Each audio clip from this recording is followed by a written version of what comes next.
Like to call to order this meeting of the Peabody City Council Finance Committee. Present for the committee this evening are Councilors Gould, O'Neill, Manning Martin, and Turco, and myself as chairperson. Also present, Councilors Welton, Matsoulis, Charest, Sasslaw, Melville, and Rosignol. We have two items on the agenda tonight. First item is FY 2021 financial update. I'd like a motion. I'd like to accept the motion to receive regular meeting item 7B. So moved, Mr. Chairman. You heard the motion from Councilor Gould. Roll call. Councilors Gould, Yes. Manning Martin, Turco, O'Neill, Yes. McGinn. Yes. Motion carries 5-0. So as I commented at a previous session, due to the unusual nature of the fiscal 21 budget, and is committed by the mayor during the June budget session, this meeting of the Finance Committee is to provide councilors with updates on certain elements of the budget. This is the second such update and will be the last update prior to the next action that we have, which will be tax classification. Mr. Mayor.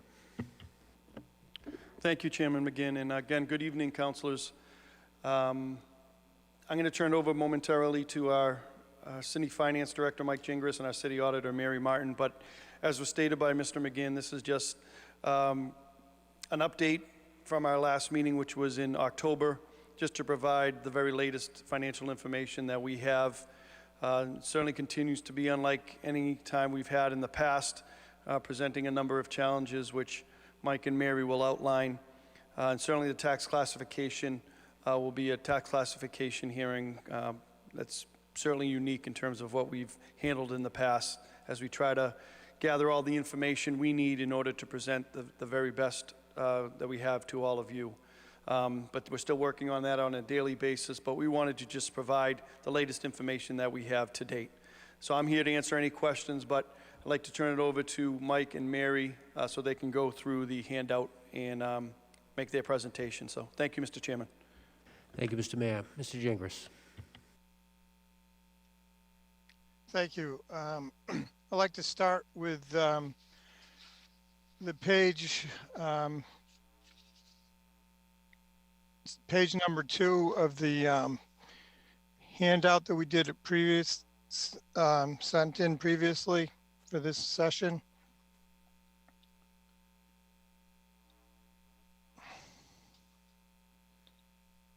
And at the top of the page, we have personal property taxes and real estate taxes. So I want to point to the real estate taxes where we're at $822,000 behind last year's activity.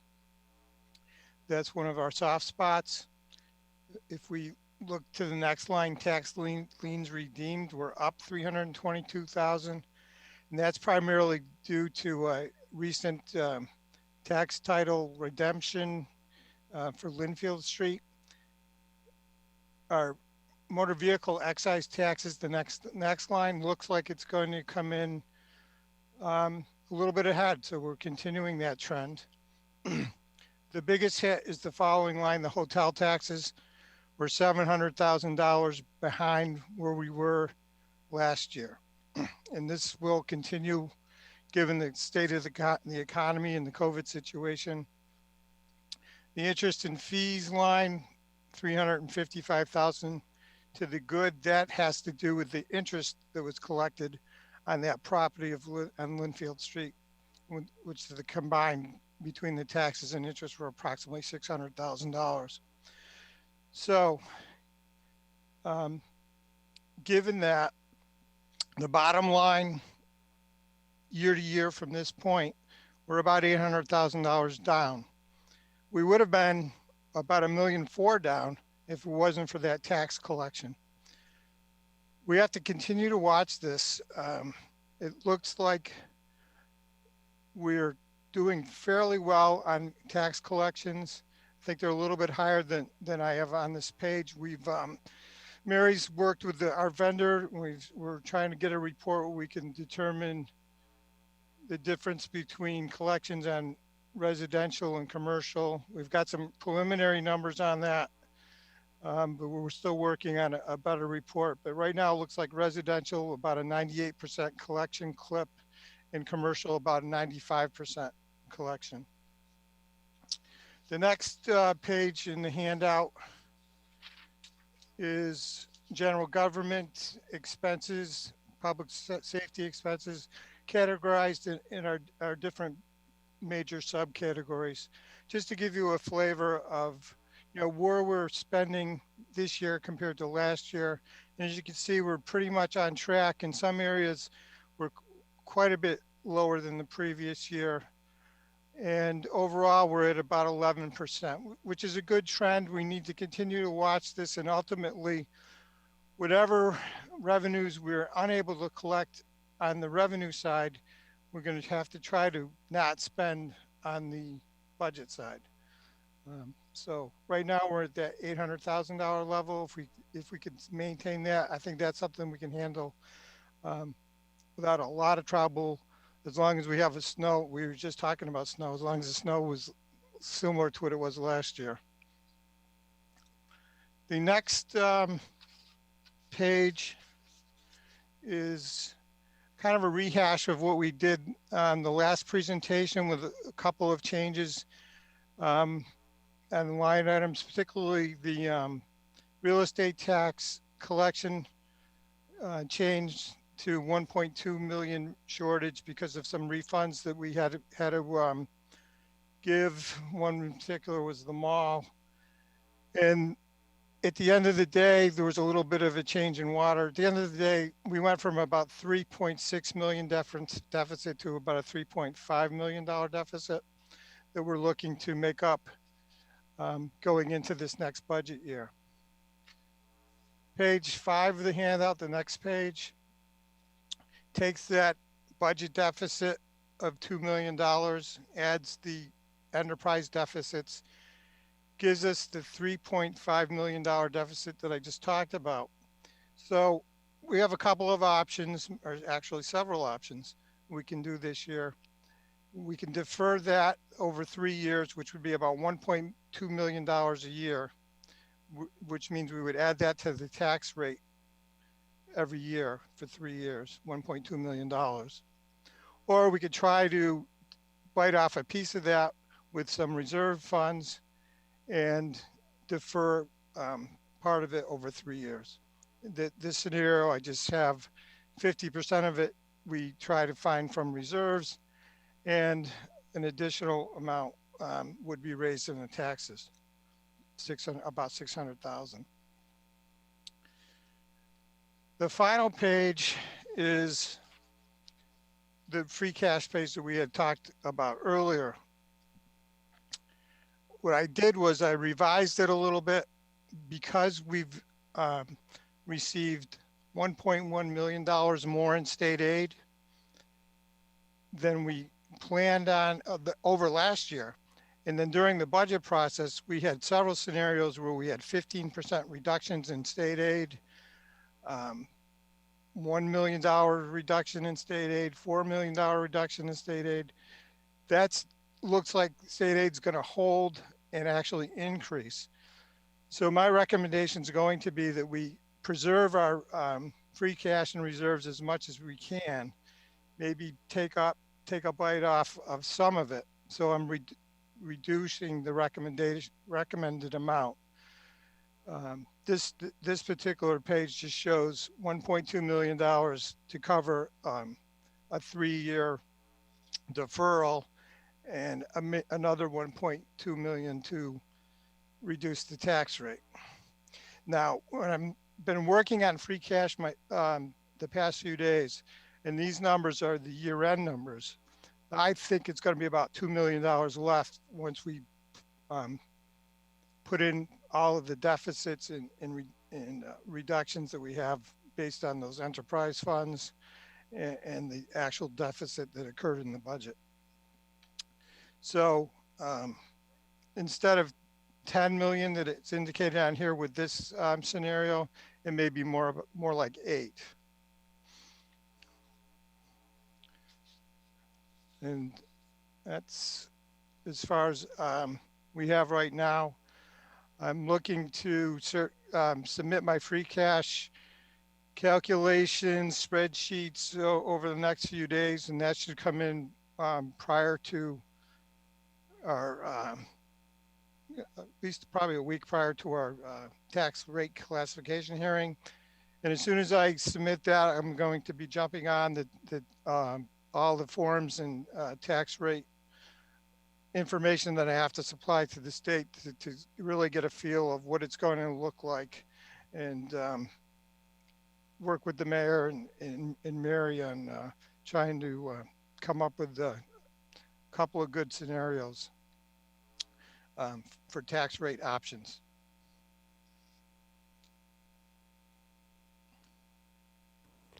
Thank you, Mr. Gingras. Questions from the committee? Councilor Turco. Thank you, Mr. Chairman. Through you to Mr. Gingrich. Mike, I have a couple questions, but the one that you just said that we may have 2 million less in reserves than you have listed in this handout right here. Is that correct? That's correct. But then you said that that's due to the shortages in the enterprise funds, but aren't those already accounted for in your sheet here where it says we would defer? That money, the shortages in the enterprise funds is already added into the deficit in your second to last page. So why are we counting them again to take 2 million out of reserves? Well, there's two different things going on here. The DOR may require us, and I'm not sure yet, to add those deficits to the tax rate. But what I'm fairly certain of is they're going to reduce free cash by those deficits. So this $9.5 million figure ending June 30th, that goes away on June 30th, and we start all over fresh. So there's a whole new set of calculations I've been working on the past few days, and I've got an inkling that it's going to be much less than this $9.5 million. And I'm so far I'm thinking it's approximately 2 million less than that. Okay, thank you. And my other questions may be better answered by the mayor. I'm not sure. It's regarding water. So my first question regarding water is I thought at the beginning of the year we talked about possibly being in the black by, like $1.7 million or somewhere in that vicinity. It was a very large number, but now we're showing 1.35 in arrears. So did we lose $3 million in water? Was I correct in that originally when you spoke, Mayor, through you, Mr. Chairman, to the mayor, that you said we were in the black by a significant amount? Am I confused there? I could answer that. Okay, Mr. Mayor, if you don't mind, All right. Mr. Gingrich. We had billed out approximately $3 million more than we collected, and that's where that 3 million figure is. So in other words, if we had collected everything, we would be in the black, but we didn't collect everything yet. We will over time, but at the cutoff point on June 30th, we hadn't collected it all.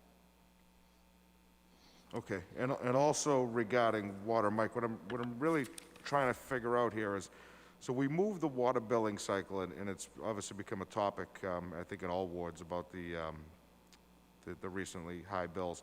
But we moved the billing cycle by a month, and from what I can figure out, we moved the billing cycle, which would have been due by June, and we moved it out to be now due in July. So isn't that a reason why we're short in 2020? We cost ourselves a month, and that month should be made up in 2021 because we changed the billing cycle.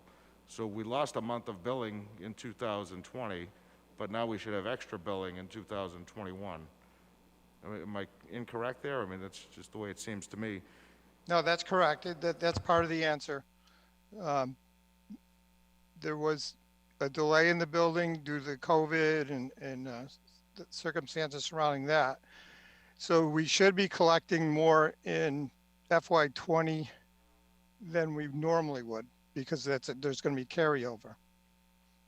Right, so you mean 2021, we should be collecting more, I think you said 20. Right. Okay. I'm sorry. So, also, so then that $1.3 million shortfall wouldn't be a real number, because we understand that that money will be there in 2021 instead. No? Correct? Am I correct there? Right. We should offset it with surplus going forward, but the DOR would still reduce our free cash by that for now. So in other words, we have it available, but not available to spend. They're just going to say, you can only spend up to this point, and they're going to reduce it by the 1.3. Okay, and my last question with regards to this subject is, if we are at a deficit with water for this for the prior fiscal year 2020, and we know that the enterprise fund is slated to make money in 2021, couldn't we just pay the deficit out of the enterprise fund from 2021's excess, rather than take it out of reserves and do it that way? Well, it's going to depend on how the DOR wants us to handle it, but I would suggest that we would at minimum, we would defer a third of it so that we're only doing a third. So if at the end of the day, if we have to pay the deficit or raise part of it on the tax rate, we would only do a third of it. And then subsequently, we would have enough money in the fund to cover it. And we could repay the general fund whatever we had to pay in taxes from the enterprise to offset it going forward. And if I could, Counselor, you're right on this. You have it exactly right. The money is there. The 1.3 million is there. We just haven't been able to collect it yet because we've been behind on collections. But to me, that money is there, and we will get it, and that will count towards our number.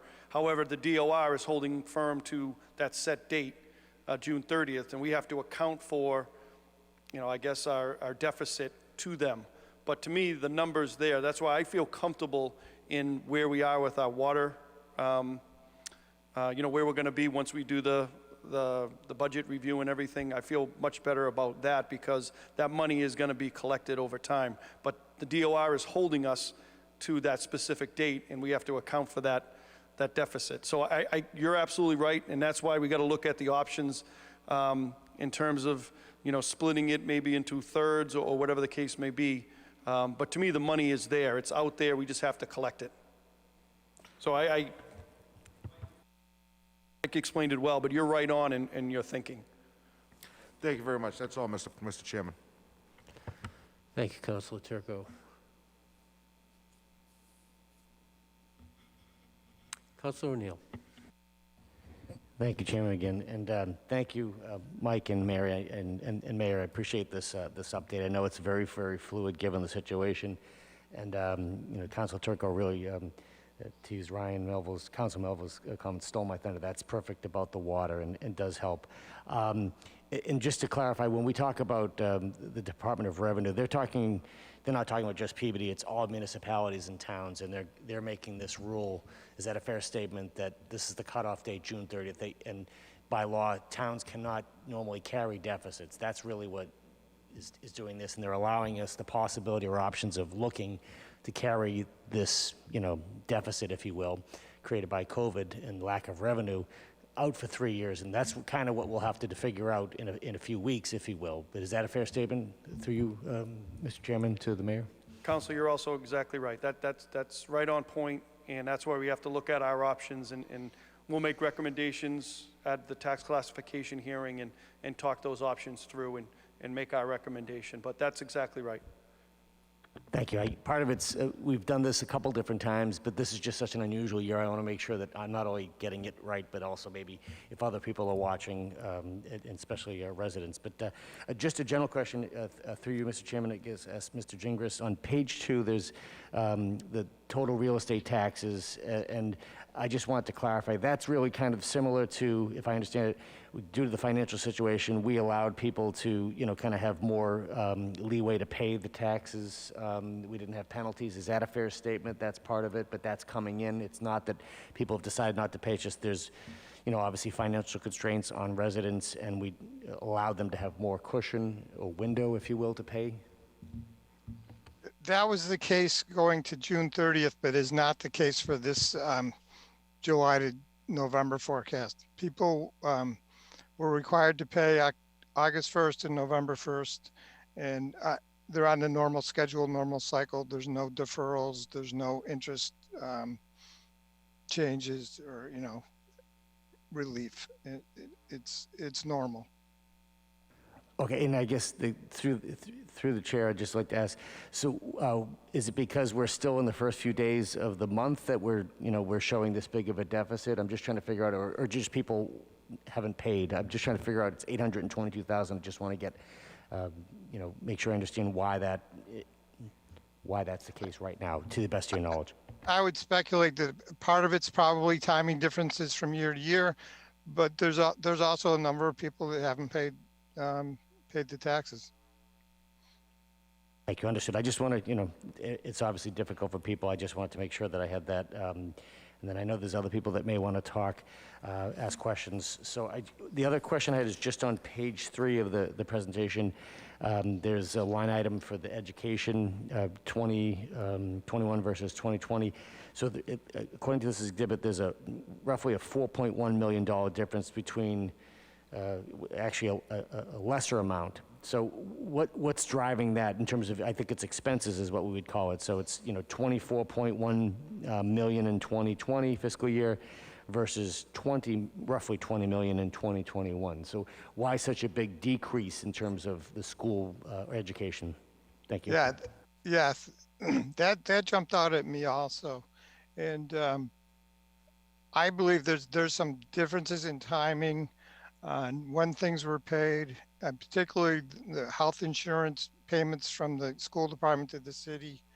I don't believe they've been included there. So I think that the health insurance is probably the biggest factor there. But I think they're also they're not spending at the same level as they did this time last year. But I'm not really 100% without looking into the weeds of this where all the differences are. Okay, thank you. Maybe, I don't know how we could, I guess maybe that might be on the school side. I think that would be helpful where it's such a big, I just want to make sure that we're funding everything that they're not going without, and obviously everyone's trying to tighten their belts. It just, like, to your point, it really stuck out. It's down 16%. I just wanted to make sure. Okay, no further questions at this time. Thank you. Okay. Thank you, Councilor O'Neill. Councilor Manning Martin.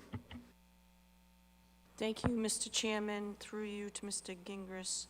I know that we've already made transfers from expenditure line items that came in under budget this year already. I know we had, I don't know if it was maybe 560,000 to the school department, and there was also a transfer to the park department earlier in the year. Can we get from you a kind of a running tally or a list of what the transfers that we've already made this year, FY21, so that heading into tax classification, and then shortly thereafter we'll be heading right into budget session, just so that we can kind of have a feel for the fluid process that FY21 has, the challenges that it's presented to us already so early in this budget year. Could you provide that for us? Sure, I'll have that for you for tax classification and moving forward. That's excellent, and just I'd like to make that in the form of a motion just to make it formal. So moved. Thank you, Mr. Gingrich. Thank you, Councilor Manning Martin. Just so I get the motion correctly, can you specifically tell me the list that you want? You want the transfers? Any transfers that we've made in FY21 from any expenditure line items that came in under budget, transferring to line items that are over budget for this year, and to continue for him to provide that to us moving forward. So moved. Thank you, Council Manning Martin. Councilors, you heard the motion from Council Manning Martin. Roll call. Counselor Gould, Yes. Manning Martin, Yes. Turco, Yes. O'Neill, Yes. McGinn. Yes. Motion carries 5-0.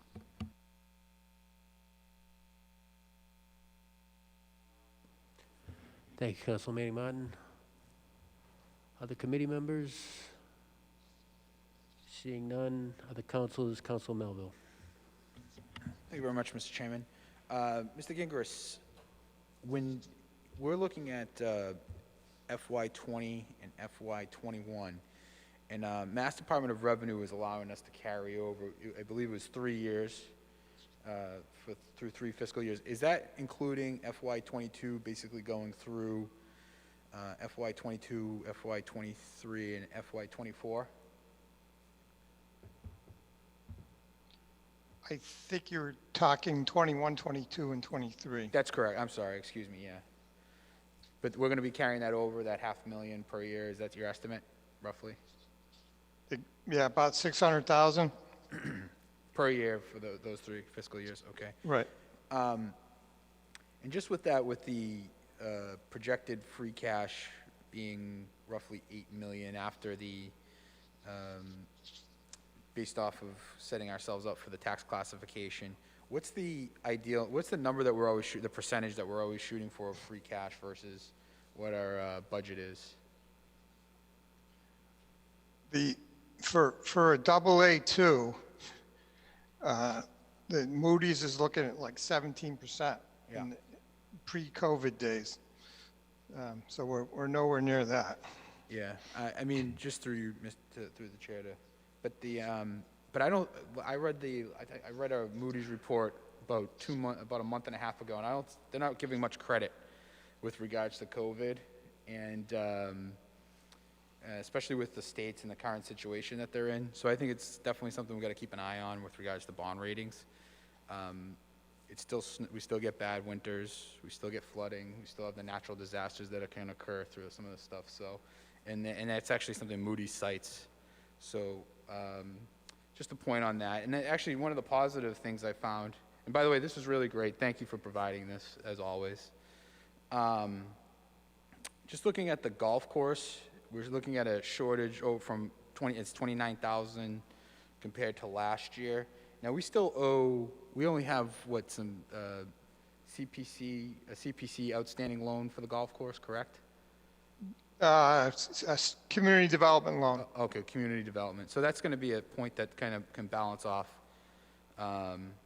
going into next year with some of the revenues that we're going to be seeing. So I saw that as a positive, but yeah, tough times. But thank you very much for providing this. Very helpful.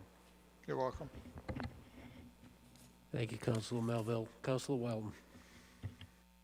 Thank you, Mr. President. Through you to Mr. Gingras. Regarding the total real estate tax variance at $822,949.29, do you have an estimated break between what is from commercial real estate versus residential? We're working on it. Mary's been working with the vendor on that report for that. And like I said, it's in a developmental state right now. But what I did get is a collection rate of 98% for residential and 95% for commercial. Okay, thank you. As that, I know it's fluid, and again, as all the other councilors have stated, we really appreciate your thoroughness here. But if you have any updates on that as that continues to unfold, please just let us know. Thank you. Thank you, Councilor Weldon. Councilor Sasslaw. Thank you, Chairman McGinn. I just wanted to commend you. I think looking at page 3, done a great job of really managing the expenses. That's a great number. I did have one quick question. The debt service, it's down approximately 1.4 million. What was the reason for that, Mike? Primarily, the budget was lower, so we're at a lower spending pace just because the budget was lower for this particular year. So it's not about retiring any debt or anything of that nature? It's something that's like a one-time, or might we see this in the future? I was just trying to understand that.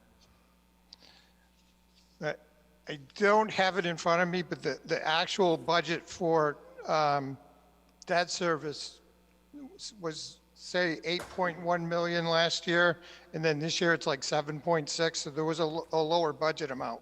So because there was a lower budget amount, there's debt service that was retired in fiscal 19 and fiscal 20.